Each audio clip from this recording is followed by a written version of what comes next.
안녕하십니까. 진원바이오텍 김학진입니다. 자, 오늘 11월 11일 빼빼로데이부터 시작을 하는 저희 혁신 바이오 신약 개발 릴레이 세미나는 바이오 의약품 DB 전략 및 사례에 대한 강연을 라운바이오 슬래시 송도 컨설팅 그룹의 대표 파트너로 계시는 김진기 대표님을 모시고 이야기를 들어보도록 하겠습니다. 우리 이번에 시작하는 세미나는 굉장히 다양한 폭을 포괄하고 있어요. 우리 한국 바이오의 꽃이라고 할 수 있는 라이센스 아웃 을 시작으로 해서 바이오의 기본적인 생태계, 그리고 대전으로 대변되는 그런 리서치 단계, 그리고 송도로 대변되는 그러한 디벨롭 단계가 아우러지고, 거기에 대해서 재무 관리라든지 인공지능에 대한 이해, 그리고 디지털 바이오 등등의 컨텐츠들을 포함하고 있으니까요. 자, 여러분들 많은 정보들 오셔서 받아가시면은 우리 한국 바이오 생태계의 활성화에 큰 도움이 되시리라 믿어 의심치 않습니다. 자, 그러면은 오늘 발표를 해주실 라운바이오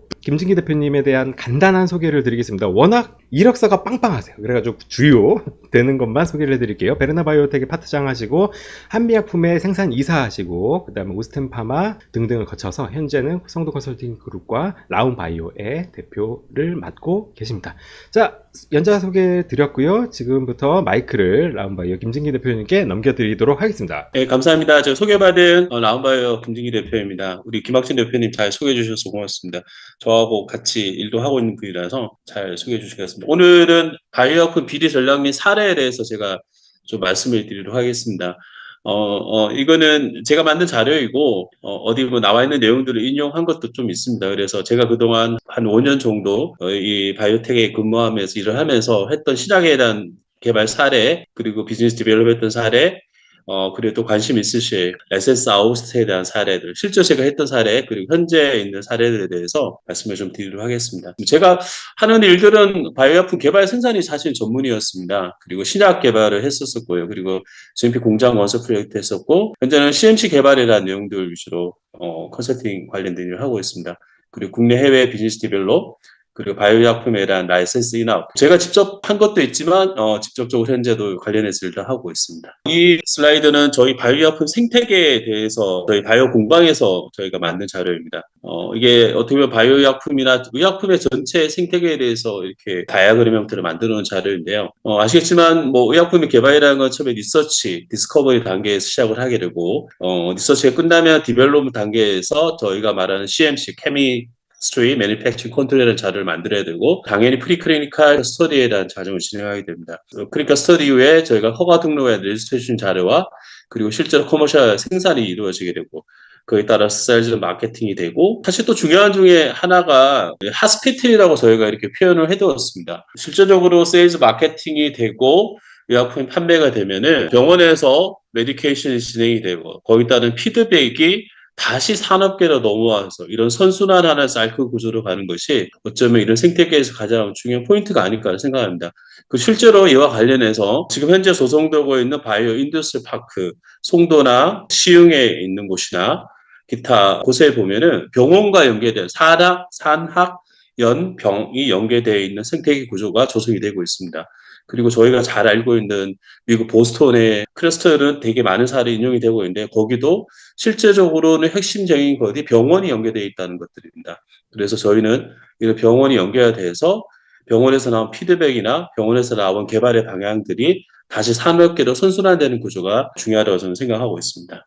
저희가 말하는 R&D입니다. 리서치 앤 디벨롭먼트에 대해서 조금 말씀을 드릴까 합니다. 일반적으로 저희가 리서치를 하는 기관들은 다양합니다. 우리가 일반적으로 알고 있는 대학교, 그리고 뭐 정부 출연 연구기관, 일반 기업들, 조금 뭐 기업 따라 나누면 스타트업 벤처들이나 이런 데서 저희가 연구를 다양하게 하고 있고요. 그러면 저희가 연구 목표들은 뭐냐? 학교에 계신 분들은 학자로서 어떤 지위 유지란 학자로서 기본적인 행위들이고요. 그리고 또 실험실을 유지하기 위해서 대학원생들을 확보해야 되고, 또 대학원생들은 학위 논문을 쓰셔야 되고, 그리고 어떤 분들은 연구가 생업일 수 있습니다. 직업적으로 연구를 하시는 분도 있고, 또한 당연히 저희 회사원들은 회사 업무이기도 하고, 또 회사 성장을 위해서 하기도 하고, 사실 다 궁극적인 건 또 생존을 위해서 연구를 하시는 분들도 있습니다. 그러면 저희가 연구를 할 때는 연구 주제나 연구 과제가 도출이 되죠. 어떤 연구를 할 거냐는 학교나 뭐 연계되신 분들은 이제 교수님이나 선배들과 연결해서 하게 되고, 또는 회사는 회사의 정책적 연구 방향이 있을 테고요. 때로는 자기의 경험이나 경력, 했던 분야에 따라서 연계돼서 연구 주제가 나올 수 있고, 아니면 최신 트렌드 따라갈 수 있습니다. 연구라는 주제가 예를 들어서 최근에 뭐 저희가 알고 있는 ADC나 아니면 레디오 방사선 의약품이나 아니면 뭐 요즘 많은 TPD나 그런 단백질 분해 저해자나 이런 것들이 2023년, 24년 오면서 가장 좀 핫한 연구 분야로 되어 있습니다. 그런 데 따라 저희가 연계되기도 하고요. 그렇게 연구 주제가 도출되죠. 그래서 저는 여기서 제 나름대로 인사이트 포인트를 잡는다면은 연구를 할 때 저희가 개발이나 상업화를 고려한 연구가 좀 부족하지 않냐는 게 이건 제 개인적인 생각입니다. 왜냐하면 저희는 R은 되게 강하나 D이야 아니면 커머셜은 좀 약한 게 한국의 현실이 아닐까 싶습니다. 또한 가치가 있고 연구 성과가 높은 주제들이 뭐 학문적인 거나 아니면 연구 방향에서 좋은 주제들이 좋은 제품으로 개발될 가능성 상대적으로 높을 수 있습니다. 하지만 그게 다 100%는 아니면 확률 좀 높겠지만 그래도 연구 기획이나 과정에서 어떤 디벨롭먼트나 커머셜을 고려한 방향으로 주제 선정하는 것들이 좀 더 저는 뭐 더 좋지 않겠냐는 생각을 가지고 있습니다. 잘 아시겠지만 미충족 의료 수료에 대한 것들과 때로는 효능 개선이나 약효 지속력이나 처방의 편의성을 하는 방향으로 연구 개발 방향을 잡는 것이 실제 디벨롭먼트나 상업화로 이어질 가능성이 높지 않겠냐는 겁니다. 제가 왜 이런 말씀을 드리냐면은 사실 한국은 신약을 하는 회사들은 되게 많습니다. 하지만 아시겠지만 신약이라는 과정은 되게 어려운 길입니다. 그렇다면 한국은 신약보다는 저 개인적인 생각은 막 바이오 베타나 아니면 효능 개선이나 약효 지속력이나 처방 편의성 높인 아니면 뭐 저희가 미충족 의료 수료나 이런 방향으로 틈새 시장을 보는 거가 좀 더 확률적으로 성공할 가능성이 높지 않겠냐고 좀 생각을 가지고 있습니다. 그리고 그러면 아까 디벨롭먼트가 제가 좀 약하다고 말씀드렸지만 실제로 어떤 디벨롭먼트 포인트가 있냐? 첫 번째는 CMC입니다. 케미스트 매니페처 컨트롤. 이거는 기본적으로 의약품을 개발하는 임상이나 상업화 시 필수 요소입니다. 그리고 이 자료는 나중에 향후 규제기관이나 아니면 파트너사 대응용으로 반드시 보여줘야 될 자료입니다. CMC 자료를 만든다는 거에 대해서, CMC 자료를 준비한다는 거에 대해서 사실은 뭘 말하는지 잘 모르시는 분들이 되게 많이 있다고 봅니다. 특히 산업계에서 일반 회사에서 경험해 보신 데 있지만 스타트업이나 학교나 아니면 어떤 그런 기관에서 경험하신 분들은 조금 약한 부분도 있습니다. 하지만 어렵게 생각하실 게 아니라 제품 개발에 관련된 필요한 문서들이고 그리고 예를 저희가 임상을 들어갈 때 CTD 자료라는 걸 만들게 되죠. 그 CTD 자료에 필요한 구성 요소들이 CMC 요소와 연계된다고 이렇게 보시면 될 것 같습니다. 그리고 이 CMC라는 것도 살아있는 생물체는 아니지만 변화하고 있습니다. 발전하고 있고요. 그리고 때 수준은 강화되고 있고 요구하는 자재의 수준과 양은 질이 높아지고 있습니다. 머물러 있지 않습니다. 그래서 따라가는 이 강화되고 요구되는 수준에 따라서 질은 계속 높아져야 된다. 양은 많아지게 된다. 그렇게 인식하셔야 될 것 같습니다. 또한 개발을 할 때 필수적인 거는 프리 앤 클리니컬 스터디가 필요하게 되고요. 그리고 당연히 저희가 비즈니스나 커머셜라이제이션 하기 위해서 생산을 스케일업 하는 거와 때로 마케팅하는 것과 뭐 그 과정 중에서 라이센스 인앤 아웃들이 뭐 디벨롭 포인트에 들어가지 않겠냐 생각하고 있습니다. 그리고 아까 말씀드렸지만 한국에서 신약 개발하기 위해서는 사실은 개발만 상업화에 높은 장벽이 있습니다. 대규모의 자본이나 자원이 필요하게 되고 그리고 사실 개발과 상업화는 조금은 저희는 부족하기도 합니다. 그리고 개발을 하기 위해서 각 이해 집단 관계들의 니즈의 차이가 좀 있기 때문에 목표 수립이 어려움이 있습니다. 이 말은 조금 민감한 부분일 수 있는데요. 아시겠지만 투자를 받게 되면 투자를 한 회사들은 빠른 엑시트를 요구하게 되는데 그 과정에서 나하고 타임라인이나 이해관계가 좀 안 맞을 수 있는 부분도 있는 것 같습니다. 그래서 이런 부분들도 그렇고 그리고 사실 연구기획 단계나 과제 선정 단계부터 디벨롭먼트나 상업화를 고려한 연구기획할 수 있는 능력이 현실적으로 좀 부족한 게 아닌가라는 생각도 좀 하고 있습니다. 그리고 저희가 개발하는 과정에서 좀 필요한 거가 TPP나 마일스톤을 작성하 운영하는 지속적 업데이트 필요하다. 이 내용은 뒤에 조금 더 다뤄보도록 하겠습니다. 이거는 올해 2월 달에 알테오젠의 전태현 부사장 인터뷰 기사를 제가 발췌를 했습니다. MSD에서 키트루라라는 면역항암제가 23년 기준으로 해서 전 세계에서 가장 많이 팔린 의약품 중에 하나입니다. 제 기억으로는 23년도에 키트루라가 33조 원 정도 팔렸습니다. 단일 의약품으로는 세계에서 가장 많이 팔린 의약품이 키트루라가 23년에 기록을 했습니다.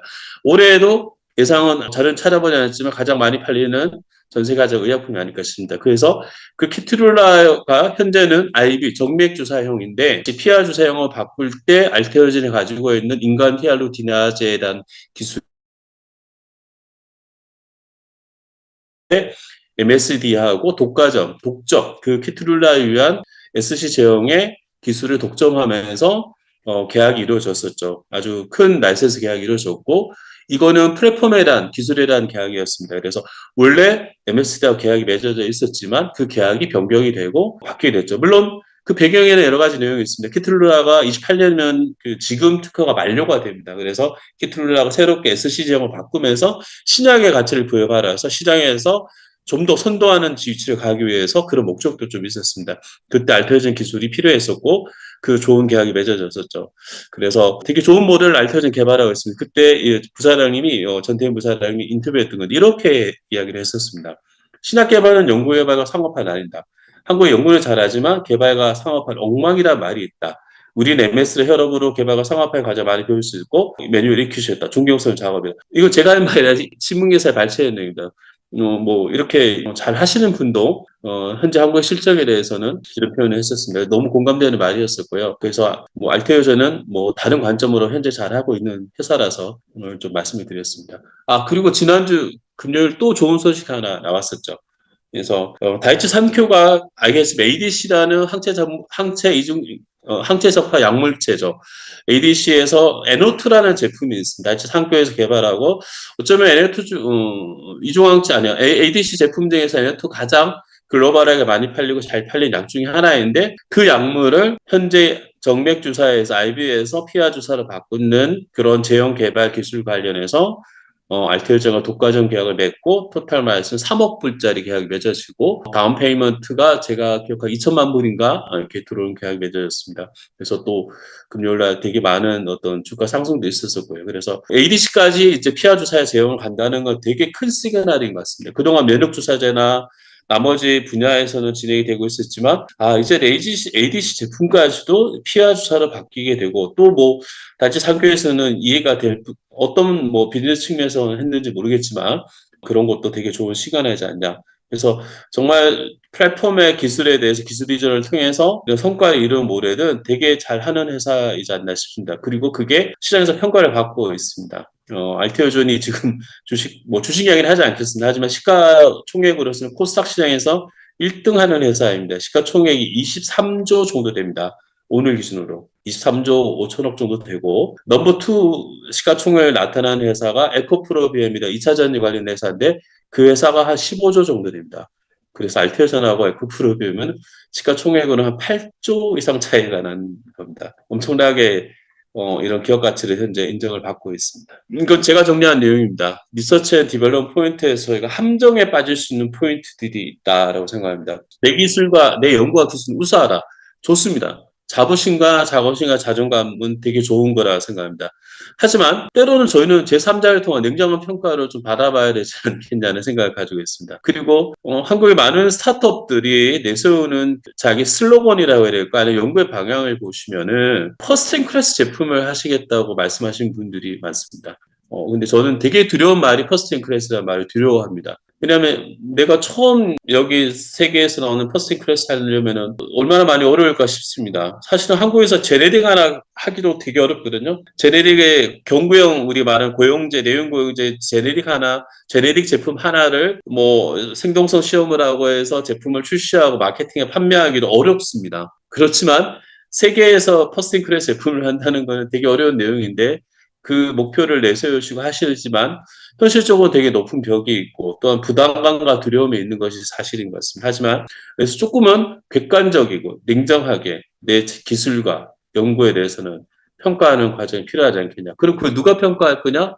그거는 각자가 좀 찾아보셔야 될 부분이 있을 것 같습니다. 그리고 기술력이 우수한 제품을 시장에서 통할 확률은 상대적으로 높습니다. 하지만 반드시 일치하는 거 아니라 생각합니다. 오히려 시장성이 높은 제품이 시장에 진입할 확률이 높고 성공을 이어질 가능성이 높지 않게 생각했습니다. 그리고 제품을 연구하고 개발하는 과정을 철저하게 좀 시장성이나 상업성을 바탕으로 진행이 좀 되었으면 좋겠습니다. 그리고 지금 많은 트렌드가 초기 단계에서 라이센스 아웃 하고 싶어 하세요. 신규 모달리티나 뭐 플랫폼 기술들 가능성이 높지만 예를 들어 신규 모달리티나 플랫폼 기술들은 상당히 가능성이 높지만 그렇지 않고 어떤 물질에 대해서 내가 초기 단계에서 라이센스 아웃을 한다는 것은 상대적으로 어렵습니다. 왜냐하면 그 물질에 대해서 최소한 POC 단계, 프루브 오브 컨셉트 단계에서 증명을 해야 되는데, 셀 단계에서, 세포 단계에서, 인비버나 비트로나 엑스비버 단계에서 해서 그거를 POC 입증을 해서 라이센스를 한다. 되게 어려운 과정입니다. 비임상에서 뭐 특수 데이터 좀 봤는데, 하지만 결국 POC는 임상을 통해 증명을 해야 되는데 아시겠지만, 일상에서는 헬스한 환자, 건강한 환자에 대해서 독성을 보잖아요.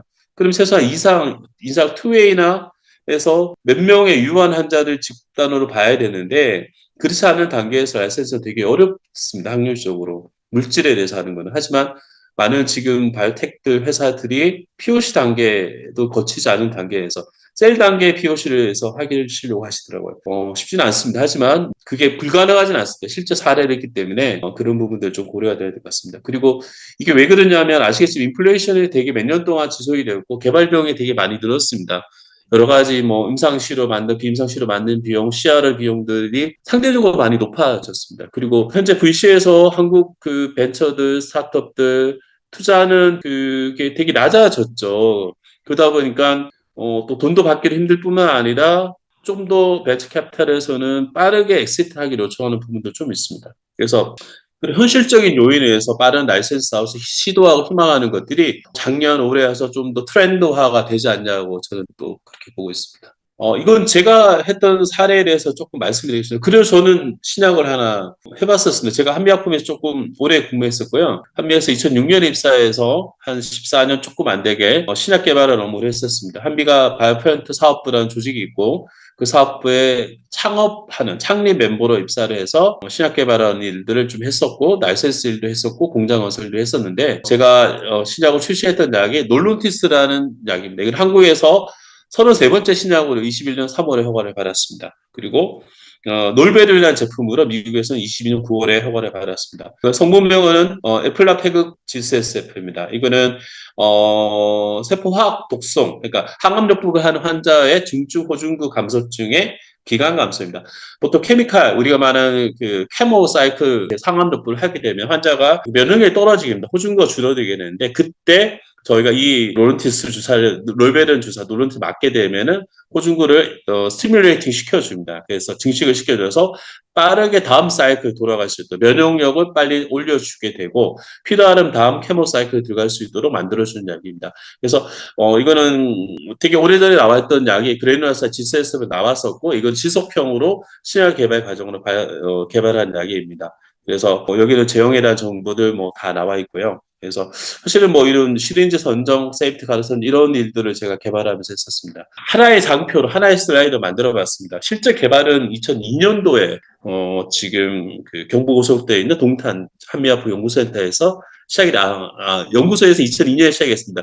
그 당시는 판교 연구소에 있었어요. 판교에 있는 연구소에서 시작이 됐었고 저는 2006년에 이 제품을 입사해서 개발하기 시작했고 실제로는 2007년 8월부터 저희가 새롭게 임상약을 만들 파일럿 프렌트를 만들고 개발 업무를 시작한 거 2007년 9월부터 저는 시작을 했었습니다. 그러면 실제적으로 BLA 어프로블까지 생각하면 2002년부터 2022년까지 약 20년이 걸렸습니다. 20년 동안 걸렸었고요.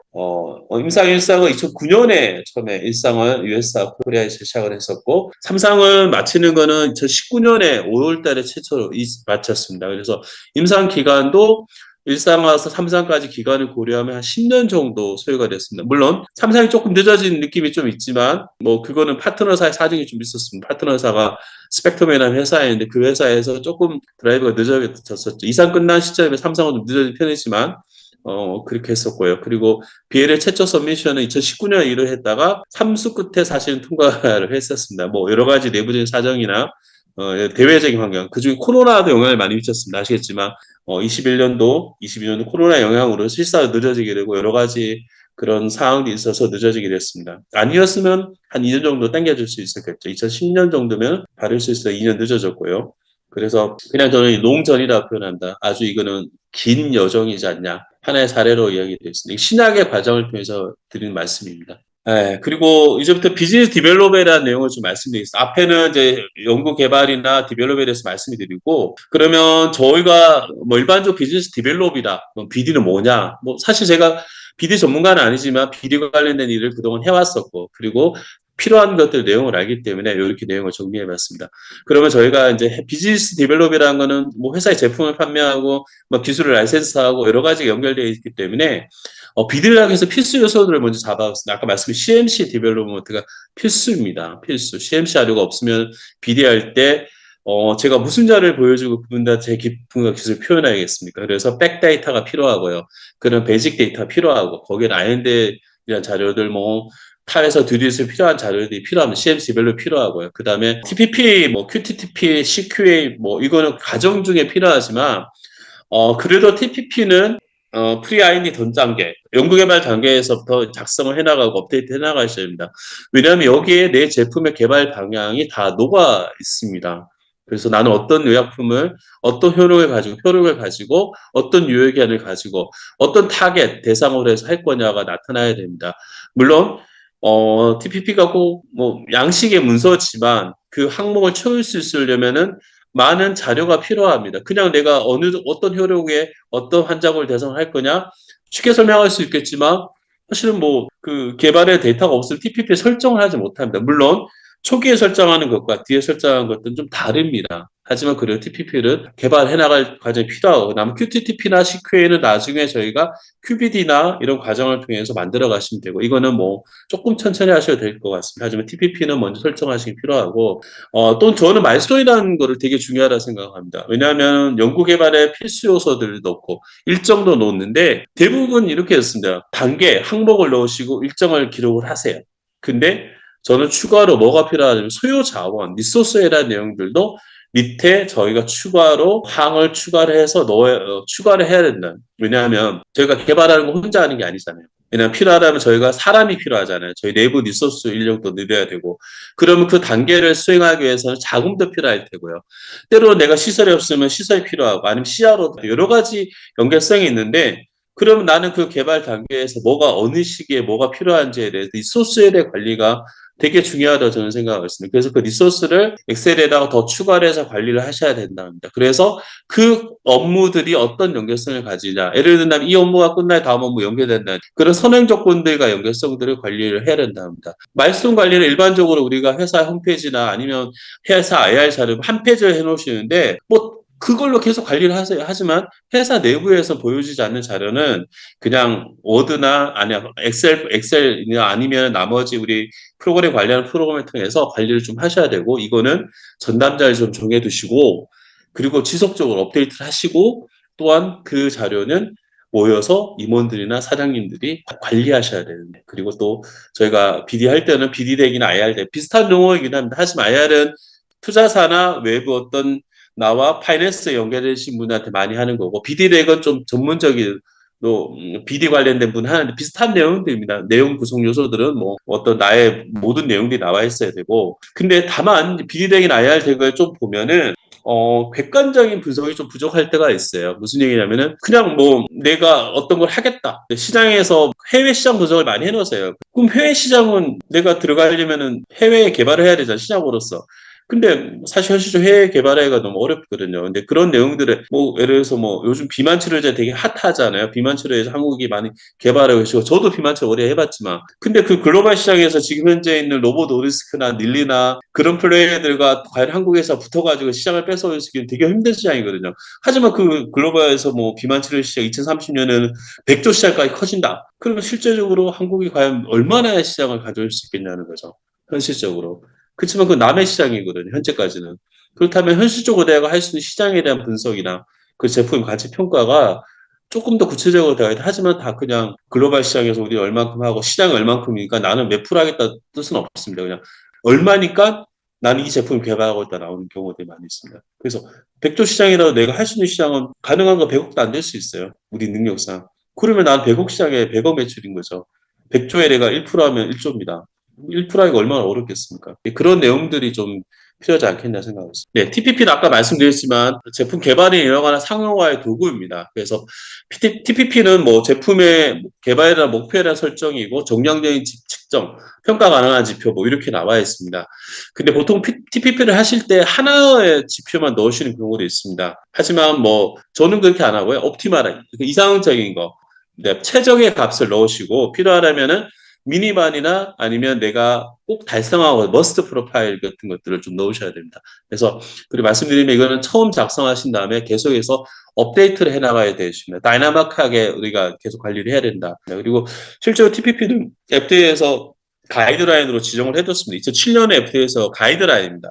가이던스는 레귤레이션과 다릅니다. 레귤레이션은 법적으로 꼭 지켜야 될 문서이지만 TPP는 가이던스입니다. 가이던스는 의무화 사항은 아니지만 공고 사항으로 되어 있고 또한 TPP는 향후에 FDA나 여러 가지 기관들과 커뮤니케이션 할 때 반드시 필요한 문서들이고 R&D 미팅할 때도 필요한 문서라고 보시면 될 것 같습니다.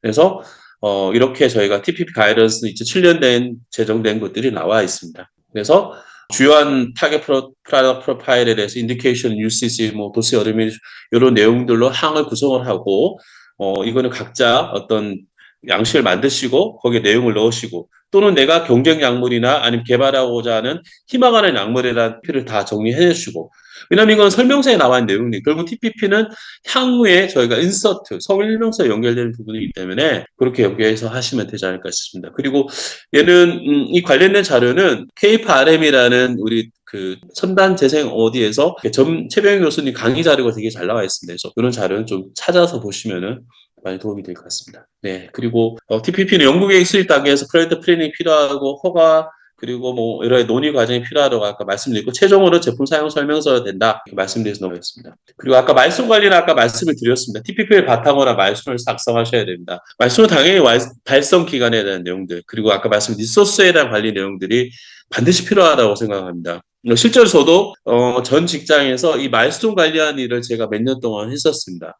실제로 그 R&D 커뮤니티라는 어떤 그 위원회가 있었습니다. R&D 커뮤니티의 그 장은 회사 사장님이었습니다. 사장님, 뭐 연구소장님, 뭐 관사 관련된 임원들 모시고 뭐 2주 한 번, 1주 한 번 말씀 관련된 회의를 매주 했었습니다. 2주 한 번 늦으면 매주 모여서 말씀 점검하고 회의하고 실제 생산량이 얼마냐, 원료 재고 얼마냐, 이거 하기 위해서 어떻게 했냐. 그 관리하는 애들 2, 3년 정도 했는데 한 1년 정도는 거의 매주 회의를 했던 것 같습니다. 2013년, 14년 그 기간 동안에. 그걸 제가 그 간사 역할로 해서 그 관리를 해보다 보니까 사실 되게 스트레스를 많이 받았습니다. 왜냐면 뭐 그 위에 있는 분들과 이런 회의를 하면 질문도 나오고 또 뭐 부족하면 또 왜 그랬냐 뭐 사실 잔소리를 많이 들었습니다. 하지만 그 과정들이 되게 소중하고 또한 그래야지 걱정을 안 하시죠. 왜냐하면 생산이 임상을 이상을 들어가야 되는데 임상이 언제 만들어졌어? 그 필요한 게 뭐야? 사람은 있어. 생산 시설 어떻게 되는가? 사실 그런 관리들을 다 당연히 임상기관에서 임상 시연을 선정을 했어. 어디랑 할 거야? 그런 내용들이 일목요연하게 좀 관리가 됐던 그런 것도 있습니다. 그래서 좀 전문적인 인력을 배치하시고 연습을 좀 해보셔야 됩니다. 책임자 두셔야 되고 관리자 두셔야 되고 어드바이저 주셔야 되고 그리고 이거 진도 사항을 꼭 회사 최고 책임자나 담당자가 참석하셔가지고 관리를 하셔야 됩니다. 그냥 말씀 작성해놓고 그냥 회사에서 그냥 메일로 주고받는다거나 생각나면 관리하시면 안 되고 이거는 정말 신약을 개발한다고 마음 드셨으면은 일정하게 관리를 하셔야 되고 회의를 하셔야 되고 필요하다면 진도를 체크하셔야 됩니다. 그거를 누가 챙겨야 되면 책임자가 챙기셔야 됩니다. 최고 책임자가. 그렇지 않으면은 힘듭니다. 그리고 반드시 이력을 남겨놓으셔야 되고 어떻게 변경을 하고 내가 의사결정을 받겠느냐 신중하게 하셔야 되지만 때로는 유연한 변화가 필요합니다. 연습해 보셔야 됩니다. 이거는 연습하지 않으면 쉽지 않습니다. 그냥 머릿속에 우리가 말하는 그 진도 관리하는 게 아니라 말소는 전체 개발 일정을 관리하는 거라 생각하시고 필요합니다. 이런 내용이 잘 나와야지 BD 할 때 나의 강력한 무게가 되고 내가 때로는 파트너 잘 만들어서 알센스 아웃하는 과정에서 듀 딜리전스라는 우리가 서로 사고 체크하는 과정이 있습니다. 그때 이걸 가지고 내가 설명을 해야지 다 진도가 나가지 않겠냐 생각합니다. 요거는 조금 뭐 나와 있는 모델인데 3번 모델만 보시면 됩니다. 앞서 말씀드렸듯이 시장 조사를 하고 시장성과 상업성 있는 제품을 발굴해서 개발을 하면은 그 다음에 특허를 분석하고 기술 개발합니다. 그러면 제품 개발하는 거 시장 진입했을 때 특허를 확보하기로 시장 성공률이 높다는 뜻입니다. 즉 시장을 조사해서 가능성 있는 그런 제품을 먼저 하는 것들이 좀 더 성공 확률을 높이지 않냐. 특허를 확보하게 되고 시장의 성공 가능성을 높이지 않겠냐고 제가 생각하고 있습니다. 네. 지금부터는 이제 라이센스 아웃에 대해서 제가 조금 말씀을 드리도록 하겠습니다. 이거는 IRA 법이랑 인플레이션 감축법이라는 데에서는 아마 많은 얘기를 들으셨을 거예요. 왜냐하면 시장이 하도거든요. 근데 인플레이션 감축법은 뭐 여러 가지 산업 분야에 영향을 미치게 되어 있습니다. 미국도 마찬가지입니다. 의약품 소비 증가에 따라서 정부 재정이 좀 되니까 인플레이션 감축법에 대해 약간이나 압력이 돌게 되고요. 23년 8월 달에는 메디케어 상위 지수 10개 품목을 표에 있고, 당연히 이제 빅파머들이 독점적 판매하는 주력적 판매하는 품목들이고, 그래서 그걸 약가 인하를 주게 되니까 의약품 매출이 4에서 28% 줄게 되고, 그 약가 인하가 27년부터 나타난다. 뭐 이런 내용들이 나와 있습니다. 그러다 보면 빅파마들은 약가 인하에 대비하는 정책을 해야 되겠죠. 인플레이션 감축법에 따라서 약가 인하가 왔을 때 나는 어떻게 생존할 거며, 난 매출을 이익할 거며, 성장 동력을 가져갈 거냐라는 것들이 나오게 됐습니다. 거기에 따라서 라이센스 아웃이나 여러 투자에 대한 변화가 온 것들을 좀 설명을 드리겠습니다. 이거는 뭐 글로벌 제약바의 벤처 투자 현황입니다. 이건 한국도 굉장히 많이 연결되어 있습니다.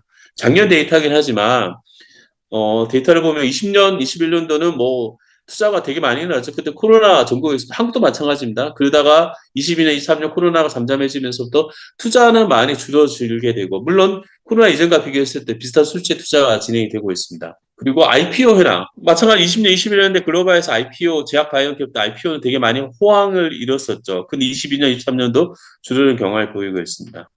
그러면 이제 국내 작년까지 데이터만 보겠습니다. 올해 데이터도 제가 좀 가지고 있는데, 정리 안 돼서 다음에 뭐 기회에 대해 말씀드리고, 한국도 마찬가지입니다. 바이오 신규 투자 금액입니다. 벤처 캐피탈에 나온 24년 1월 자료입니다. 20년 늘다 21년도 뭐 되게 많이 투자를 했었죠. 그리고 22년도에 투자가 됐고, 23년도는 8,800억 정도 전체적으로 VC에서 투자가 진행이 됐습니다. 그러면 22년도에 비해서 줄었고 19년 코로나 전과 비교해서 줄었습니다. 그럼 24년도는 어떨 거냐? 24년도는 23년보다 줄거나 늘진 않을 것 같습니다. 왜냐하면 올해 8월 같은 경우에는 벤처 캐피탈 투자가 제로였습니다. 그리고 8월, 7월은 제로였습니다. 8월 달에 제가 기억하기로는 1,000억 정도의 투자가 일어났는데, 뭐, 의료기기 회사나 이렇게 잊어고, 그리고 9월도 벤처 캐피탈에서 이런 투자한 금액이 제로였습니다. 즉, 7월과 9월은 제로입니다. 물론 8월 달은 좀 투자가 진행이 됐습니다. 연간으로 24년 상반기 기준에서 23년과 비교했을 때는 비슷하거나 오히려 투자는 줄지 않을까 생각합니다. 그리고 많은 지금 바이오텍에 계신 분들은 VC에 투자가 안 들어와서 되게 많은 어려움을 겪고 계시고 실제로 관련된 분들을 만나보면 투자가 거의 이루어지지 않고 있습니다. 뭐 여러 가지 사례들이 있겠죠. 그리고 연도별 기준들은 상장했던 사례들 나타나 작년까지 기준입니다. 23년 기준 했을 때 많이 줄었죠. 당연히 뭐 18년, 19년도에 매출없고 23년도 같은 경우에 29군데 중에서 6개는 이제 신약개발업체고 그리고 24년도에 IPO 하는 회사들도 몇 군데가 있었습니다. 물론 신약하신 곳도 있었지만 아닌 곳도 있었고요. 그래서 뭐 IPO는 뭐 잘 진행되고 있습니다만 그래도 과거에 기술특례 상장했던 IPO의 밸류보다는 좀 낮게 진행되지 않냐 그렇게 생각하고 있습니다. 글로벌 파트너십 라이센싱에 대해서는 뭐 현황표 나와 있습니다. 물론 뭐 적지 않게 잘 진행이 되고 있습니다. 하나 제가 여기서 말씀드리고 싶은 거는 업프론트 금액이라는 내용입니다. 업프론트는 계약 당시에 기술의 가치를 산정되며 통상 계약 직후나 일정 기간 내에 입금되는 확정 계약금입니다. 업프론트 즉 돌려주지 않아야 되는 확정 계약금을 말하는데 업프론트 비율을 쭉 보면은 과거에는 굉장히 높았어요. 18년도는 10%대, 19년 13%대, 23년 7%대 정도 이렇게 업프론트 비율이 나타납니다. 이거는 이제 글로벌 기준이에요. 글로벌에서는 업프론트가 그래도 한 뭐 10%에서 7% 정도로 왔다 갔다 해서 라이센싱 아웃 하게 되면 초기 계약금을 이렇게 받는 그런 현황을 보고 있습니다. 또한 뭐 글로벌 20개 상위 라이센싱 프로그램을 보면은 어떤 게 좀 재미난 거는 22년 전에는 22년 그러니까 그 전에는 보통은 2상이나 3상 단계 있는 그러니까 좀 약간 레이트 스테이지에 있는 물질들이 많이 라이센싱이 된다거나 이렇게 하고 있었으나 최근에 보면은 22년부터나 23년도부터는 플랫폼이나 전임상 단계 기술이나 라이센싱이 절반 정도 차지하고 특히 23년도 이후에는 3상이나 허가된 기술 물질은 라이센싱이 되지 않았습니다. 빅딜은 없었습니다. 그래서 초기 단계 후보 물질이나 플랫폼 기술에 대한 관심이 증가하고 있습니다. 아까 말씀드렸듯이 지금 현재 시장에서 초기 단계 물질을 후보를 물질 라이센스하고 싶고 어쩌면 그 트렌드는 맞습니다. 다만 초기 단계는 어려운 부분이 좀 있다고 말씀드리고 그리고 플랫폼 기술 아까 알테오젠 사례도 알테오젠은 플랫폼 기술을 라이센싱하는 경우입니다. 예, 그런 경우. 그리고 니가캠 바이오사이언스 같은 경우에도 뒤에서 말씀드린 라이센스가 여러 사례가 있죠. 플랫폼에 대한 기술이 이제 더 많이 이루어졌습니다. 그리고 최근에 올해 했던 오름 테라피는 물질 하나, 플랫폼 하나에 대해서 기술이 좀 이루어져 있습니다. 즉 물질보다는 그 플랫폼이 좀 더 가능성이 높지 않겠냐 이렇게 좀 생각하고 있습니다. 네. 그리고 뭐 잘 아시겠지만 항암 관련된 기술 분야는 꾸준하게 라이센싱이 이루어지게 되어 있고 최근에는 심혈관계 내분비 대사 치료 관련된 물질도 라이센싱이 많이 되고 있습니다. 그리고 잘 아시겠지만 최근에 가장 그 메가 빅 트렌드 중에 하나는 비만 대사 치료제 시장입니다. 이 부분에 대해서 라이센싱은 예전에 비해서 잘 진행이 되고 있다. 하지만 그래도 가장 기본적인 시장은 온콜로지나 면역 관련된 시장이 가장 큰 시장으로 보시면 될 것 같습니다. 이거는 보건산업진흥원 이슈 레포트에 나온 내용입니다. 우리나라가 글로벌 파트너십을 라이센싱을 할 때 어떤 분야가 신규 모달리티 중에서는 저희가 그럼 가능성이 좀 높을 거냐 설명합니다. 이건 잘 아시네요. ADC. 핫하죠, ADC는. ADC는 이제 그동안의 기술이 가졌던 장점들을 모아서 저는 나온 기술의 모달리티가 아닐까 생각하고 있습니다. 그리고 또 TPB입니다. 타겟티드 프로틴 데그리데이션. 표적 단백질 분해에 대한 기술입니다. 아시겠지만 오름테라피는 TPD와 관련된 물질에 대해서 BMS한테 올해 2월달 라이센싱 아웃 하나 했었고요. 어프론트를 되게 많이 받았었죠.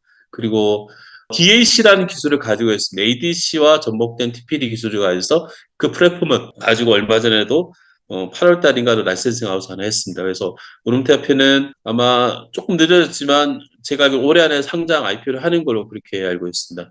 또 하나 최근에 방사선 의약품, 내리오 파마스티칼 세라피라고 해서 방사선 의약품도 되게 많은 어떤 새로운 모달리티로서 접근을 하고 있습니다. 뭐 한국에서 뭐 많은 분들 하고 있죠. SK 케미칼 같은 경우에는 아예 이 사업부에 대해서 앞으로 파이프라인 가져가겠다 해서 공개적으로 해외 회사랑 제가 인수했던가 아무튼 뭐 그렇게 해서 집중을 하고 있습니다. 그래서 이거는 뭐 제가 말씀드린 게 아니라 한국보건산업진흥원에서 이슈 레포트로 이 세 개의 분야가 신규로 주목할 만한 모달리티가 아닌가라고 이렇게 나온 기사입니다. 그리고 이제 국내 라이센스, 파트너십이나 라이센싱 했던 현황을 정리한. 그래도 21년도는 총 규모는 많이 했었죠. 14조 했었고, 22 6조, 23년 7조 정도. 24년은 제가 봐서는 알테오저이나 여러 사람은 좀 더 금액적으로 많지 않을까라 생각을 하고 있습니다. 다만, 통계는 내봐야 됩니다. 그런데 한국은 업타운트 비율이 아까 글로벌은 아까 뭐 10%에서 8%, 7% 정도 됐으나 22년도는 괜찮았지만 23년은 6% 정도 되고 21년도는 프론트 비율이 3%밖에 되지 않습니다. 3.5%. 그 얘기 뭐냐면 저희가 어퍼런트라 10%씩 받기는 되게 어렵긴 합니다. 하지만 어퍼런트 상당히 적다. 그리고 대부분의 요즘은 초기 단계 물질을 라이센싱 할 경우나 플랫폼에 라이센싱 할 경우는 어프런트는 많이 주진 않는 것 같습니다. 오히려 나중에, 그러니까 말소이라는 건 결국 1상, 2상, 3상, 그리고 커머셜, 허가 등록, 커머셜 가는 과정, 그리고 또는 판매 로열티에 대한 부분들을 가지고 말소이 많이 논의가 되거든요. 그러면 뒷단에 갈수록 말소를 좀 많이 가는 구조로, 처음에 어프런트는 적게 주고, 뒷단에 갈수록 많이 주는 구조로 하지 않냐, 이렇게 보고 있습니다. 그리고 작년에 했던 라이센스에 대한 대규모 계약들 내용들, 레고캠 바이오사이언스, 이제 니가캠 바이오사이언스 바뀌었죠. 대웅제약 케이스, 랩세, 고르노이, 뭐 ABA 바이오, 제넥시 바이오 오케스트라. 또 라이센스는 올해 종료가 됐습니다. 얼마 전에 계약이 깨졌었고요. 이거는 깨진 사례였었고, 나머지는 그냥 제가 좀 순항을 지금 하고 있는 걸로 알고 있습니다. ABA 바이오는 이거 외에도 더 많은 실적들이 올해 또 잘 나왔었죠. 네, 그렇습니다. 그리고 뭐 니가케 바이오사이언스는 콘주울이라는 플랫폼 기술을 가지고 있습니다. 차세대 ADC 기술이고요. 그래서 보시면은 21년, 23년도 보면은 대부분 플랫폼에 대해서 기술을 많이 하셨었고요. 올해 작년 12월 달에 얀센한테 남겼던 거는 제품 그 물질에 대해서 한번 하셨었고 이거 2조짜리 계약이었었죠. 이렇게 해서 진행하고 올해도 계약건이 좀 몇 가지 있는 거, 한 두세 가지가 있는 걸 알고 있습니다. 네. 그러면 라이센스 아웃을 핵심 요소라고 뭐 제가 그냥 정리한 이건 제 관점입니다. 제가 정리한 내용이고요. 되게 심플하게 몇 가지 첫 번째 관점입니다. 우린 라이센스 아웃을 할 때 저희는 바이어가 아니고 셀러지 않습니까? 물론 저희가 바이어 관점에서 제품을 사올 수 있고 기술을 가져올 수 있고 가능합니다. 하지만 한국에서는 지금은 바이어보다 셀러의 관점에서 저희는 일을 하고 있고 실제 많은 회사의 셀러이지 않습니까? 그런데 희한하게도 이렇게 자료나 이런 걸 보면은 저희는 바이어 관점에 셀러 관점에 자꾸 저희가 이렇게 자료를 만들고 접근하는 전략을 세우는 것 같습니다. 하지만 저희는 물건을 사는 사람 입장에 좀 생각을 해보고 이 사람이 어떤 관점이고 어떤 자료가 필요하면 내 제품을 사가고 라이센스 할 거냐라는 것들이 필요하지 않겠냐 저는 생각을 하고 있습니다. 근데 저희는 그냥 셀러 관점에서 내가 좋고 내가 만든 것들 좀 팔려는 관점이 있지 않나 생각을 했습니다. 그래서 오히려 입장 바꿔서 바이어 관점에 내가 만약 이 제품을 산다면 나 어떤 자료 요청할 거고 어떤 걸 달라고 할 거며 그 다음에 어떤 데이터를 보면 내가 신뢰해서 이 제품과 이 플랫폼과 이걸 라이센스 해나갈 거냐 가져와서 내가 개발해서 상업할 거냐를 생각을 할 것 같습니다. 그래서 이런 관점을 조금 더 스터디를 해보고 브레인스토밍 하시면 도움이 되지 않을까 싶습니다. 그리고 역시 말보다는 데이터입니다. 보여줄 수 있는 CMS 데이터 패키지와 TPP와 마일스톤과 또 필요한 건 재조건가 자료입니다. 물론 내가 생산하거나 뭐 커머셜 하지 않을 거면 재조건가 필요 없겠지만 하지만 예측되는 재조건가 필요합니다. 왜냐하면 바이어가 사가지고 내 집가 임상 비용을 들이고 상업 생산해가지고 이걸 얼마에 만들어서 어떤 시장에 얼마에 약가에 팔아가지고 아니면 어떻게 팔아가지고 내가 언제쯤 이익을 내가지고 내가 BEP 바이오 이퀴버런스 포인트 내가 손익분기 도입해서 언제쯤이면 회사 이익을 남길지가 계산이 안 되면 이 딜은 이루어지지 않습니다. 그러면 최소한 내가 예측된 재정원가 자료가 필요하라는 겁니다. 하지만 아니 내가 초기 개발 단계인데 용량도 모르고 도주도 모르고 아무것도 뭐 어떻게 할 거냐 예측하시고 상상하시고 때로는 그걸 정확하는 과정을 통해서 전문가의 도움을 받으셔가지고 이런 것도 필요하다고 보셔야 됩니다. 그리고 아까 말씀드렸던 핵심을 전달할 수 있는 데이터 패키지 똑같습니다. 그런 내용들에 대해 잘 정리하셔야 되고 또 하나의 방점은 지금 한국 회사들 많은 회사들이 잘 하고 계세요. 학회나 컨퍼런스 전시회 가서 데이터 발표하신 것도 되게 중요합니다. 암학계, AACI, 예를 들어서 AACI, 아스코, 에스모 잘 아시죠? 세계 3대 암학회나 면역학회나 비만 당뇨학회나 엄청나게 많습니다. 하지만 바이오 USA, 바이오 유로, 뭐 기타, 뭐 CPHI 여기는 전시회 컨퍼런스는 아닙니다. 그냥 전시회잖아요. 하지만 제가 말씀드린 거는 학회에 가서 데이터를 발표하신 거가 좀 더 효과적이고 효율적입니다. 물론 바이오 US나 바이오 유럽이나 뭐 아까 말씀드렸던 CPHI 가셔가지고 비즈니스로 만날 수 있고 거기 내용을 논의할 수 있지만 가능하다면 학회를 통해서 학회에 등록하시고 데이터 발표하고 포스터 발표하시고 거기에서 학자들과 교류하시는 과정들이 무르익고 무르익으면은 그때 라이센스 하실 기회가 하나의 가능성이 열어둡니다.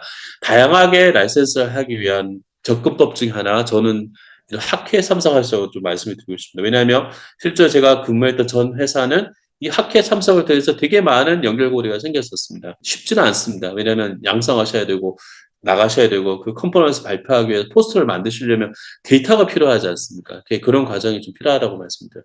그리고 당연히 BD 관련된 전문 인력을 양성하셔야 된다. 훈련하셔야 된다. 그냥 외부에 전문하는 BD 사람, 한두 사람 데려와서 시키면 안 됩니다. 데빌 수 있습니다. 하지만 BD, 어느 시장 가서 BD 전문가를 회사에서 고용을 해가 그 친구 보고 너 해외 BD 해와, 국내 BD 해와 던져놓으면은 쉽지 않습니다. 철학과 사상도 많지 않고, 그리고 그렇게 전문하신 BD 하신 분들이 있는데 단기간에 효과를 낼 수 있습니다. 하지만 왜 직원들을 좀 양성하고 훈련하고 하는 것들도 도움이 많이 될 수 있으니까 이런 전문 인력을 조금 염두에 두시고 아니면 조금 초급 사원을 양성하시는 것도 필요하지 않겠냐 생각했습니다. 그리고 단기간에 성과를 내실 때는 전문가를 쓰셔야 되겠죠. 그리고 그 전문가들은 경험이 있죠. 그 빠른 길을 알죠. 그리고 또한 네트워크가 있으니까 필요할 때 전문가를 쓰시지만 전문가들과 내부 전문 인력들이 조화롭게 갈 수 있도록 준비를 하셔야 됩니다. 라이센스 그냥 안 됩니다. 절대 시간이 필요합니다. 그러기 위해서 이런 과정들이 필요하지 않겠냐 생각합니다. 저는 2015년 11월 달에 한미가 있던 퀀텀 프로젝트로 세 가지 제품의 라이센스 아웃 프로젝트에 관여했습니다. 이 계약은 사노피와 한미 양자 계약이었습니다. 전체 말소는 5조 정도 됩니다. 하나로 그 당시 환율로 했을 때 5조 되고 어프론트나 야가 5천억 정도 받았습니다. 구조는 한미가 생산을 책임하는 거고 사노피는 오토인젝터 결합 후 판매 유통 책임이었습니다. 한미가 공장 건설해서 커머셜 생산까지 확보하는 조건이었었고요. 임상 개발 비용은 사노피가 내는 조건이었습니다. 판권은 한국, 일본, 중국을 제외한 판권은 사노피가 가져가고 당연히 IP까지 다 가져갔습니다. 특허까지 가져가고 한국, 일본, 중국은 한미가 가진 판권을 가진 구조였습니다. 계약병은 좀 있습니다. 첫 번째는 그거예요. 사노피가 란투스라는 지속형 인슐린 제품을 미국 시장 내에서 많이 팔았죠. 3조 4조가 매출했는데 제네릭이 나오게 돼서 매출이 줄게 됐었죠. 그리고 다 후속 파이프나 필요하게 됐고 사노피하고 한미하고 접촉한 거는 몇 년, 15년 이전 12년, 13년부터 해서 학회, US, 바이오 유로, JP모 컴퍼니 계속 접촉이 됐었고 제가 알기로는 25년 1월 달에 그 샌프란시스코 JP모 컴퍼니에서 하이레벨 논의됐는데 아마 그때 텀시스를 받지 않았을까 싶은데 이건 비정확한 정보입니다. JP모건에서 어느 정도 됐고 그리고 또 운도 되게 좋았습니다. 왜냐면은 사노피의 새로운 CEO가 왔습니다. 2015년 상반기 올리비에라는 CEO가 왔고 이분이 신규 파이프라인을 확보하겠다 강한 의지가 있었고 그때 한미가 되게 좋은 파트너로 떠올랐습니다. 그리고 사노피도 이미 유사한 제품을 하고 있었는데 했어요. 그래서 한미가 이제 지속 인슐린 제형도 관심 있었고요. 그리고 한미는 열심히 이상까지 했어요. 2015년도 1월 달까지 해서 지금 엑센디4라고 해서 우리 그 지속형 그 당뇨 및 비만 치료제 이상 데이터 확보가 돼 있었고 이상까지 끝낸 제품이었습니다. 그래서 그런 교류가 있었고 뭐 이런 내용도 있고 그리고 당연히 뭐 추진력과 의지가 있었고 뭐 조직도 있었습니다. 그리고 되게 많은 인원들이 일을 했었죠. 그래서 계약을 하게 됐고 텀시 7월이군요. 죄송합니다. 7월 달에서 뭐 텀시 받았는데 이건 비정확합니다. 이건 오프 더 레코드 정보고요. 그리고 듀 딜리전스를 7월 달에 했을 거예요. 2015년 7월 달에 했었고 미팅도 하고 뭐 해서 계약서 한 달 검토하고 그다음에 실제로 2015년 11월 6일 날 발표를 했습니다. 그래서 뭐 여러 가지 동시에 했었고요. 그래서 그리고 실제적으로 발표하고 나서 되게 좋은 내용이었고 그때 아마 이 계약을 통해서 한국의 어떤 라이센스 프로세스에 뭔가 방향을 잡아준 그런 계약이라고 저는 생각합니다. 그래서 이게 저는 뭐 제 나름대로 여기 관여했던 거를 영광스럽게 생각하고 그래도 어떤 한국의 라이센스 어떤 모델에 어떤 시초가 된 거 아니냐 싶습니다. 하지만 제가 이렇게 해줬습니다. 진짜 좋습니다. 달콤함은 얼마 안 갔습니다. 개발하는 과정에서 되게 어려운 순간이었습니다. 고난 행군이 시작됐습니다. 그래서 저는 어떤 일을 했냐면 듀리리전스 할 때 현장 투어 담당하고 그쪽 했었습니다. 그리고 뭐 생산관리 메인 대응자였었고 그 다음에 제가 DP 디바이스 개발 프로젝트 책임자를 했었고 건설 프로젝트 책임자를 제가 했었고 제조 원가를 제가 만들어서 계산한 걸로 산업회하고 하고 계약서에 들어갔습니다. 너무 힘들었습니다. 왜냐하면 제조 원가를 산정을 하고 한미가 공급하는 제조 원가 단가를 결정하는 거를 제가 계산한 걸 가지고 위에 컨펌 받은 다음에 산업회와 계약을 했었습니다. 몇 달 동안 한 1년 정도 이거를 개선하고 고생을 했습니다. TFT를 했었고 그리고 최종적으로는 한 달 정도 계약서 검토할 때 TFT 멤버로서 대표로 가서 일을 했었습니다. 그래서 그 계약 구조 물론 아주 중요한 부분을 뺐지만 전체적인 흐름에 대해서는 한 뭐 계약서도 해보고 전반적으로 일을 어떻게 보면 한 1년 이상 관련된 일을 했다고 좀 보여집니다. 하지만 안 됐죠, 잘. 안 됐고 2017년 1월 달에 한번 일부 권리가 반환되고 계약이 변경이 되고 20년 5월 달에 계약이 다 브레이크가 됐습니다. 최종적으로 끝났습니다. 그래서 사연은 있습니다. 뭐 사노피가 면역 항암으로 파이프라인을 다 바꿔버렸습니다. 그래서 지금은 당뇨 사업 안 합니다. 얘네 제품만 일부 생산하지만 새로운 파이프라인은 없습니다. 완전 회사의 그 어떤 시스템을 바꿔버렸죠. 그리고 당연히 사노피로 올리브에 CEO 나갔습니다. 새로운 CEO 오게 되고 정책 변화도 오게 되고. 하지만 이제 계약 끝나고 삼성 데이터 받고 한미는 새롭게 뭐 한미 오베스 파이프라인을 해서 계속 진행하고 있습니다. 그래서 그냥 제 소회입니다. 임상을 중단하지 않고 계속되었으면은 지금 GLP-1 지금 아시죠? 위고비 잘 팔리죠? 한국도 없어 못 팔고 있고요. 근데 위고비하고 똑같은 제형의 제품이고요. 똑같은 효력 이상 위고비의 동료회사 제품이었습니다. 그러면 뭐 20년에 삼상한 중간 정도 했으니까 23년, 22년이면 제품 나왔었겠죠.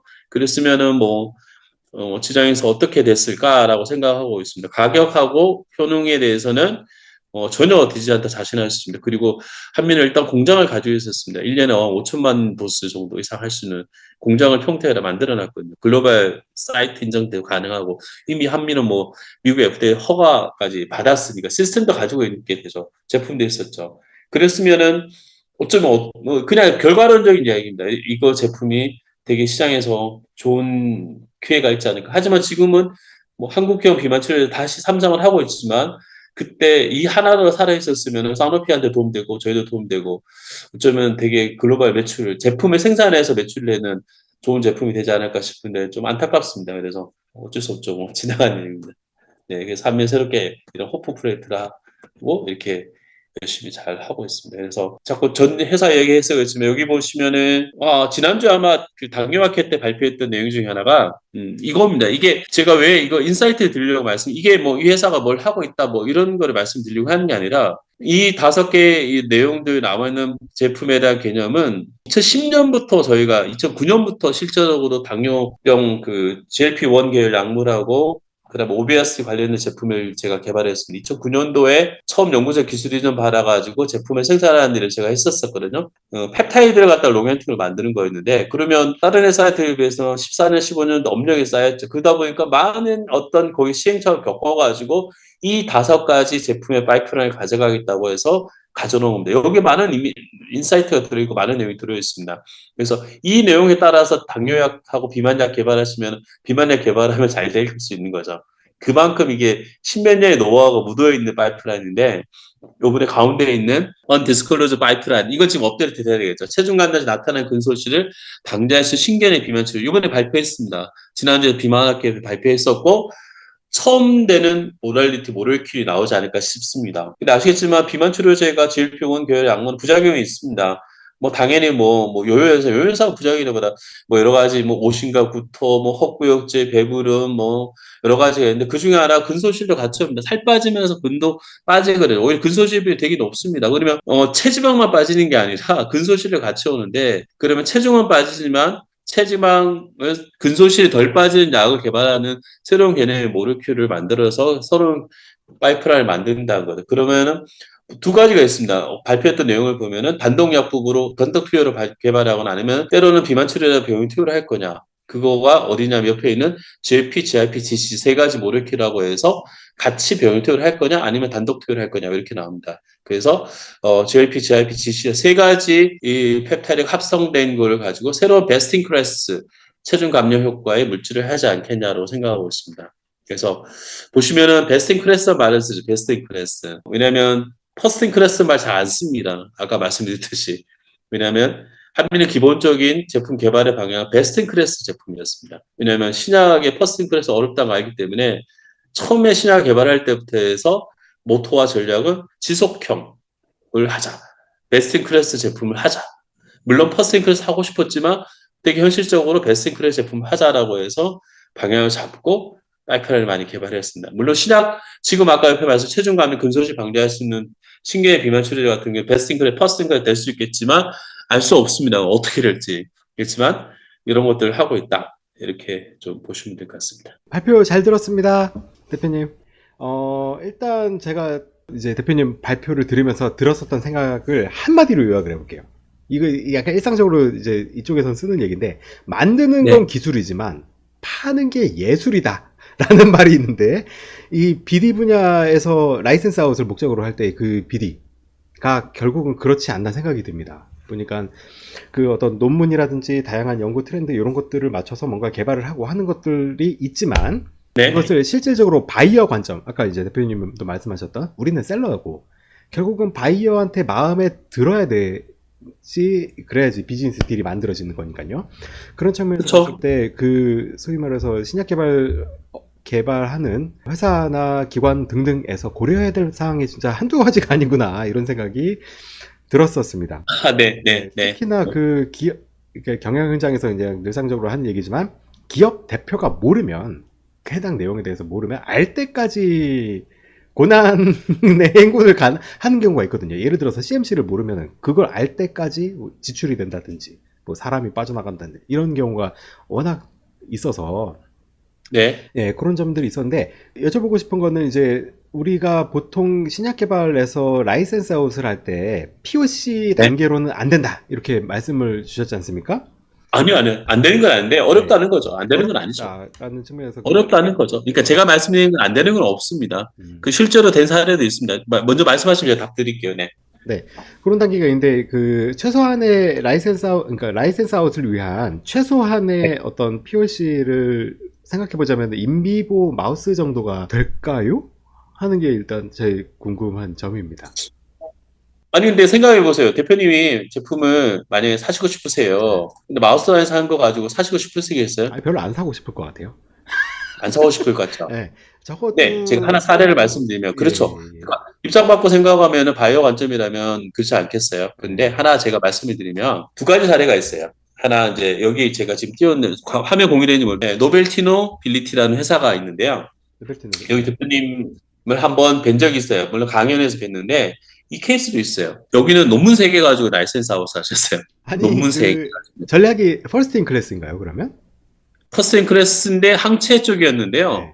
네, 여기 그 교수님이 아주대와 관련된 일을 좀 하셨는데 어떻게 된 사례냐면 되게 인사이트 있는 사례였습니다. 이분이 새로운 항체를 개발하고 있는데 그 미국에 있는 처방되는 거 있잖아요. 우리가 보통 처방전을 다 뒤졌대요. 그래서 그 처방에서 틈새에 있는 시장을 하나 발견하고 그 관련된 항체를 만드는 거에 논문을 3개 쓰셨는데 그 논문을 누가 보고 연락이 와서 라이센스 아웃을 한 경우가 있었어요. 아, 그렇구나.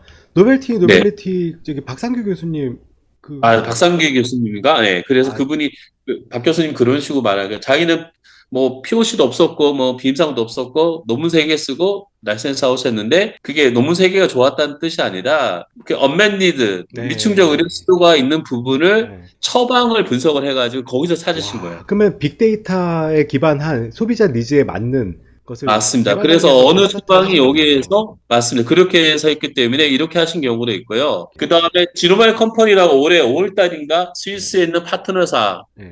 라이센스 한 케이스가 있습니다. 토탈 말수는 5천억 좀 되고요. 물론 헐. 네. 어플은 60억 받았는데요. 이제 네. 거기 경우에는 비임상 단계에서 라이센스 아웃 하셨어요. 하셨어. 네, 근데 거기는 그 스위스 회사가 ADC 플랫폼을 가지고 있고 지노멜 컴퍼니는 항체를 가지고 계셨는데 그렇군. 원래 상호 21년, 22년 파트너사였습니다. 파트너사로 이쪽은 항체를 가지고 이쪽은 ADC 플랫폼을 가지고 있으니까 서로 연계를 하다가 상호 이제 조건이 잘 맞았고 하지만 여기는 이제 비임상 단계에서 했고 그래서 그 라이센스 했던 그 소장님하고 제가 좀 친문해서 물어봤죠. 이제 갔다 왔을 때 어떻게 네. 계약했느냐. 그랬더니만 뭐 이런 전 사례로 해서 계약을 했고 거기는 이제 파트너십이 원래 있었기 때문에 음. 서로 상호 신뢰가 좋았다. 그래서 뭐 POC는 어느 정도 입증을 했는지 모르겠지만 이제 그렇게 해서 좀 이야기를 들은 경우도 있습니다. 아. 네, 그래서 네. POC 단계에서 안 되는 건 아니지만 POC 안 하는 경우에도 그러면 내가 세포단에서 하더라도 뭔가 효력에 대해서 좀 밝혀줘야 되지 않겠어요? 맞아요. 네. 네. 그렇구나. 저는 그렇게 저희도 생각합니다. 안 되는 건 아닙니다. 안 네. 되는 건 다만 아니에요. 어렵다는 거죠. 제가 말한 확률이라는 말을 제가 잘 쓰는데요. 이게 모든 과정이 yes or no는 아닙니다. 하지만 저희는 확률을 높여 나가야 되죠. 확률을 높여 나가야지 가능성을 높여 나간 거를 생각하기 때문에 그렇게 저는 생각하고 있습니다. 그럼 기본적으로 케바케네요. 케바케죠. 그리고 기본적으로 운도 맞아야 케바케인 되고요. 것. 논문 운도 맞아요. 세수도 운대도 되고요. 중요합니다. 이게 뭐 옛날 네. 데이터가 아니라 지금 뭐 당장 3년 내에 있는 일들이니까요. 지금 말씀해 주신 게. 맞습니다. 네. 아, 그렇구나. 그러면 결국은 소비자 니즈에 맞는 소위 말해서 라이센스 인을 해갈 빅파마들의 그 시야에서 예쁘게 들어와야 되는 거네요. 결과적으로. 그렇죠. 예쁘게 들어와야 되는데 예쁘게 들어올 문도 거를 좀 발라보고 이렇게 어떻게 해야 되겠네요, 이거. 예쁘게 들어올 거를 어떻게 찾으시겠어요? 사실 제가 개인적으로 생각으로 스타트업들 IR 자료를 조금 최근에 몇 개를 봤어요. 네. 근데 너무 비슷하세요. 그냥 초기 단계 라이센스 아웃 모델 다 넣어놓으셨어요. 근데 그게 다 글로벌 라이센스 아웃이라는 표현을 쓰시는데 그렇구나. 우리는 국내외 제약회사는 저는 표현을 바꿨습니다. 글로벌 제약회사 너무 부담스러우니까 에. 국내 제약회사들 중에서도 라이센스 할 수가 없지 않고 있잖아요. 왜냐하면 잘 아시지만 렉나자는 국내 회사가 개발한 거를 지금 유한해서 잘 해서 맞아요. 성공시킨 거잖아요. 네네네. 그러면 사실은 뭐 라이센스 아웃이라는 게 그리고 최근에 라이센스 아웃은 이런 모델도 있습니다. 그리고 마일스톤이 얼마여야 되냐는 거죠. 1,000억? 2,000억? 5,000억? 얼마면 라이센스 아웃에 말씀이 맞을까요? 업프론트는 얼마면 될까요? 일단 희망하는 바가지를 사람도 씌운다? 5천원씩 가야겠고. 네. 네. 이게 없습니다. 근데 5천억짜리 말소를 받으려면 얼마나 어렵겠습니까? 왜냐하면 그 정말요. 5천억을 개발 비용도 들어있거든요. 그러면은 그 네. 한국의 벤처 기업들이랑 이런 소위 말해서 라이센스 아웃 딜을 해본 그런 한국에 있는 네. 빅파마들과의 이렇게 네. 협력을 통해서 좀 더 네. 이런 오픈 이노베이션이라고 약간 좀 네. 치즈해진 표현이긴 하지만 그렇게 되는 비즈니스도 많이 일어났으면 좋겠네요. 여러 가지로. 실제로는 그분들이 리딩을 좀 해주셔야 되죠. 맞아요. 그리고 해외 BD 전문하시는 컨설팅 하시는 저도 아는 분들이 있고요. 그런 분들이 마지막으로 이제 방점을 찍어 주셔야 되고 실제로 그분들도 활동을 하고 계시고요. 다만 이제 그렇습니다. 제가 말씀드리는 거는 그분들이 가면은 자료가 없는데 자꾸 라이센싱 해달라고 하신다고 하죠. 그러니까 무슨 라이센스 할 기반을 만들어야 되는 게 아까 BD 프로세스 중에서 내가 필요한 데이터를 만들어 둬야 되거든요. 그래야지 무슨 내가 손에 뭘 들고 나가서 만나고 설득도 하고 뭐 그럴 거 아니겠습니까? 맞습니다. 근데 막상 만나보면은 그런 데이터가 없으시대요. 없는데 그냥 욕심만 앞서시니. 그 임상 데이터 이렇게 주고 아까 보니까 CMC 데이터가 필수라고 설명 주셨잖아요. 최소한 내가 이 모lecule이 뭐고 모르시는 아예 그게 그다음에 CMC가 뭐야 하시는 분들도 있을 수도 있어요. 최근에는 안 네, 그렇지만. 그런데 예를 들어서 스테빌리티라는 것도 되게 중요하거든요. 되게 중요한 거, 의약품의 3대 요소는 의약품 세이프티 해야 되고요. 네. 그 다음에 스테이블을 해야 되고, 에피커스 유효성을 가져야 되는 거거든요. 근데 그 음. CMC 데이터는 의약품이 갖춰야 될 3가지 요소, 스테빌리티가 있고, 세이프티가 있고, 유효성을 가진 걸 자료가 CMC 자료를 구성하는 요소거든요. 아. 그랬는데, 유효성이 너무 좋아요. 음. 너무 나이스해, 펜스해. 네. 근데 스테빌리티가 안 나와요. 그러면 그건 약이 아니죠. 그런데 유효성도 좋고, 안정성도 좋고, 스테빌리티 너무 좋아. 와, 얘 독성이 너무 많네. 그러면 어떻게 해요? 그러면 이 세 그러니까. 가지를 같이 봐야 되는 거예요. CMC 어렵게 생각하지 마시고, 의약품이 갖춰야 될 세 가지 요소에 대해서 네. 내가 자료를 만든다 생각하면 되고, 실제로 CMC 자료는 그 세 가지에 대한 자료를 만드는 거예요. 제일 제일 기본적인 거가 기본적인 거. 의약품 3대 요소입니다. 일단 일종의 뭐 세이프티, C4랑 스테빌리티, 뭐 이런 에피커시. 거랑 이런 것처럼 사람으로 따지면. 맞습니다. 이제, 네. 맞습니다. 이제 일단 그걸 가지고 데이터를 만들어 나가는 거죠. 지금 띄워주신 국내 R&D 파트너십 및 라이센싱 10개의 기업들 중에 4개가 진원바이오텍 고객사임을 잠깐 말씀드려서 온라인으로 질문이 있으셔가지고 하나 네. 읽도록 하겠습니다. 바이오 의약품 기업이 글로벌 시장에서 라이센스 아웃을 성공하기 위한 요소 중에 바이오 관점에서 생각하라고 하셨는데 좀 더 구체적으로 알려주실 수 있으실까요? 뭔가 요약해달라고 하는 질문으로 이해가 됩니다. 바이오 관점에서요. 바이오, 네, 사는 사람. 네. 바이오 관점에서 저 같으면요. 아까 말씀드렸죠. 제가 바이오라고 하면요. 아까 말씀 CMC 데이터부터 먼저 보겠어요. 당신들이 가지고 있는 그네들이 가지고 있는 CMC 데이터는 어떤 걸 가지고 있습니까? 스테빌리티 혹시 지금 해보신 거 있으세요? 그 다음에 세이프티는 독성은 세포단에서 어느 정도 해보셨어요? 그 다음에 그럼 유효성은 어떻게 세포 단계 해보신 자료를 보고요.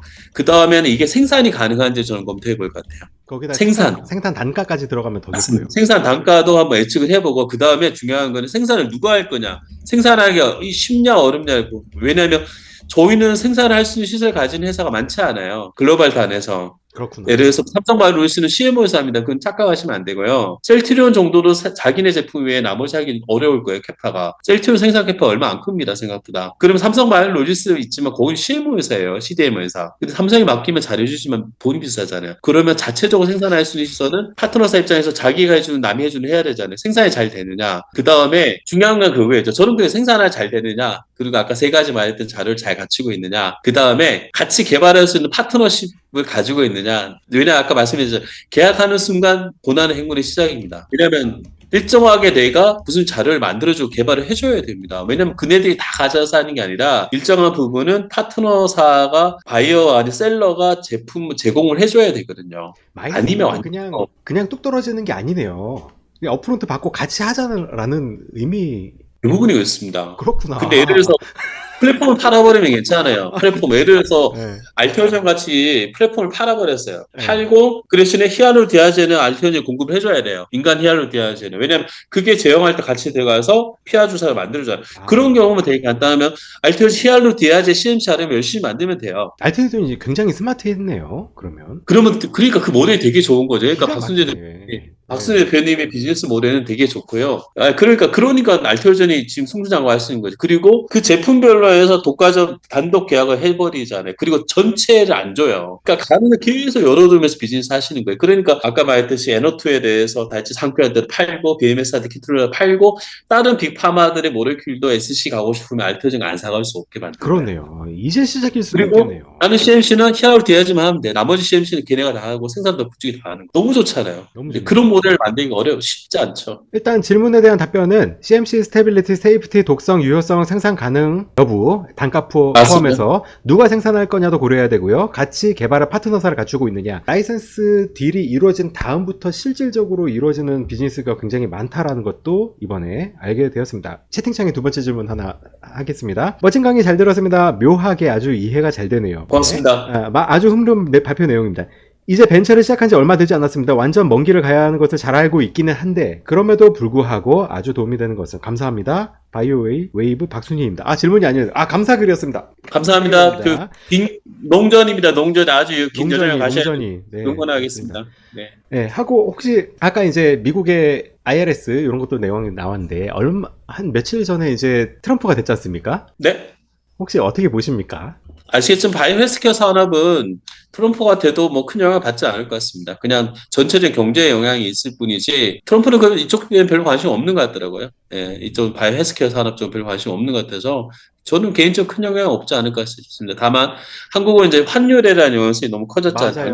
그거에 따라서 영향성이 커지고 불안정해지게 되고 그리고 어떤 정책이 나올지 모르겠고 그 불안정성은 더 커졌다. 그리고 환율에 대한 영향성이 커지고 그레이트 아메리카 위대한 미국을 위한 정책 때문에 거기에 따르는 파생들은 저는 산업적으로는 저는 괜찮을 것 같습니다. 왜냐하면 2차 전지나 뭐 나머지 반도체나 이런 쪽에 관심이 있지 바이오 헬스케어 쪽은 전에 대통령 했을 때도 큰 영향은 없었던 걸로 없었어요. 기억. 아, 네. 그렇기 때문에 다행이기도 합니다. 그런 점에서 저희 보면. 분야는 괜찮을 것 같지만 대내외적인 다른 여건들, 환율이나 아니면 수출에 대한 여건들, 그리고 약간 언스테이블해지잖아요. 세상이 조금 더. 맞습니다. 어떻게 될지 모르고. 네. 물론 뭐 그렇게 그분이 그렇게 하진 않을까 지만 그런 영향성이 있지 않을까 싶습니다. 특히나 제가 좀 요즘에 좀 생각하는 거는 우리가 글로벌 딜을 생각하면 주로 이제 미국 쪽이나 이렇게 생각을 하는 경우가 있는데 전 세계 파마, 그러니까 이런 의약품 시장이 엄청 커지는데 그 중에서 미국의 비중이 점점 줄어들고 있더라고요. 그래가지고 그런 음. 점들도 조금 라이센스하고 딜을 할 때 네. 중국 포션이 엄청 커지고 있습니다, 현재. 그래서 그런 네. 것들도 라이센스하고 딜할 때 우리가 좀 생각해 봐야 될 점이 아닌가 또 이런 생각. 네.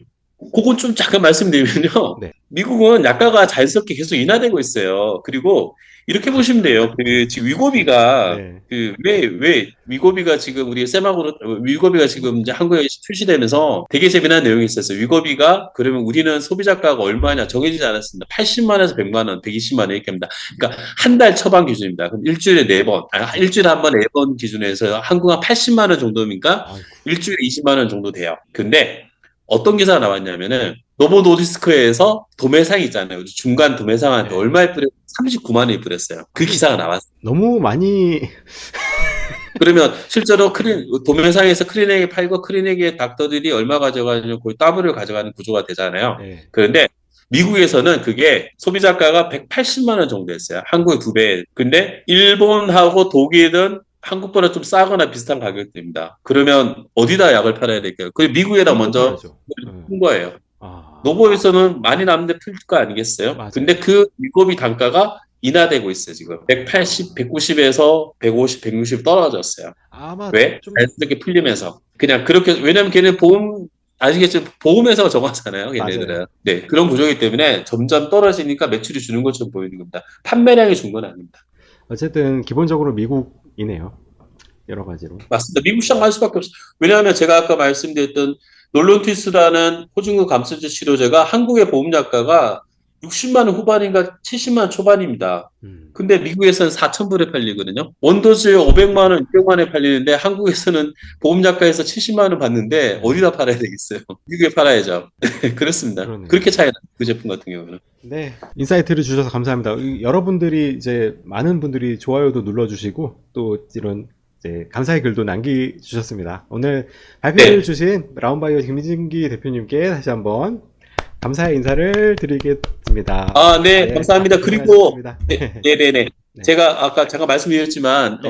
나중에 아마 필요하신 자료는 제가 지금 발표한 슬라이드는 아마 음. 요청하시면은 공유 받을 수 있을 거고, 또 필요한 뒤에 제 연락처도 있으니까 언제든지 연락 주시면은, 그리고 제가 잠깐 약간 에르버타이즈 하나 하면은, 저희 바이오 공방이라는 저희가 모임을 하고 네, 있습니다. 바이오 의학 그래서, 공방입니다. 바이오 의학 공방입니다. 그래서 죄송합니다. 아닙니다. 송도에서 저희가 네. 오프라인 모임도 이번 달 말에도 하고 있고요. 그리고 같이 하는데 저희 의학 공방에 오시면은 저희가 페이스북도 있고 오프라인 모임도 있고 합니다. 그래서 오시면은 좋은 강의하고 그리고 좋은 시간들, 좋은 분들 만날 수 있습니다. 먼 곳이긴 하지만 그리고 그래서 의학 공방도 많이 좀 참여해 주시면 고맙겠습니다. 네, 오늘 참석해 주셔서 고맙고 네. 네, 즐거운 시간 고맙습니다. 보내십시오, 대표님. 또 뵙겠습니다. 네, 네, 고맙습니다. 감사합니다. 네.